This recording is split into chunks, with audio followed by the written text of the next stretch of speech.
अर्पण चाउल जो भाव में विभिन्न जगार आदाय करते जो प्रक्रिया से आदाय करते आम से भी स्पष्ट भाव में कही ये भगवान पाखे जो भाव में अर्पण हबार योग्य नुहे बोली परवर्ती समय से सरकार ताकू शुणा को प्रस्तुत नथिले निजर जिद्रे अटल थिले एवं से दृष्टिकोण से माने भी ताकू नहीं जबरदस्त करके प्रभु पाखे खेचुड़ी भोग करवा ये करवा से भाया प्रक्रिया को जाइए आमे जो कथा कही से कथा परवर्ती समय समस्त सेवायत समाज भी से कथा कहले एवं से माने भी तांकर असंतोष व्यक्त कले जे ये चाउल जो ठाकुर पाखे अर्पण योग्य नुहे तेणुक ये चाउल को कौन प्रकार मंदिर भितर व्यवहार करा जाई परिबो नाही या परे ए बाबद रे मैनेजमेंट कमिटी बसिबो मैनेजिंग कमिटी बसिला परे से माने जेमिति निष्पत्ति नेबे एवं सरकार को जहाँ से माने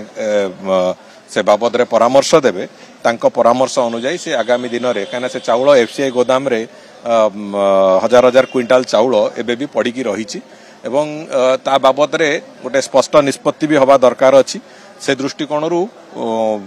से चाउल गुड़े चाउल ता भितर मुझे खबर नौली खराब हवा भी आरंभ हेलानी से दृष्टिकोण कौन हम कौन नहीं से बाबद में मैनेजिंग कमिटी थरे निष्पत्ति नेला परे आमे ताकू से निष्पत्ति आधार रे आमे चाउलर व्यवहार कौ दिगरे जीव कौन करा जीव से कथा को आमे निष्पत्ति नबु एवं खूब शीघ्र से निष्पत्ति आसीबो तंग भावावेग को दृष्टि दिया जीव कारण जो चाउलटा सत काम रे जेमति लागिवो भगवान को पाखे निश्चित भाव रे भगवान को पाखे जदी लागू न होई परिची तो तार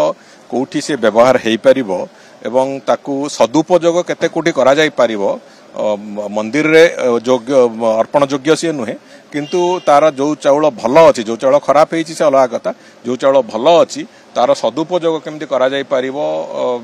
जनतार सेवा हो कि विभिन्न कार्य हो केमिति सदुपयोग करा जाई परिबो से बाबद रे मु भाबुची तारी आधार रे मैनेजिंग कमिटी निष्पत्ति नब एवं से निष्पत्ति नेला परे ही जाइकी आमे से दिगरे कौन करा जिवो कौन नाही से बाबद रे ठिकणा निष्पत्ति नब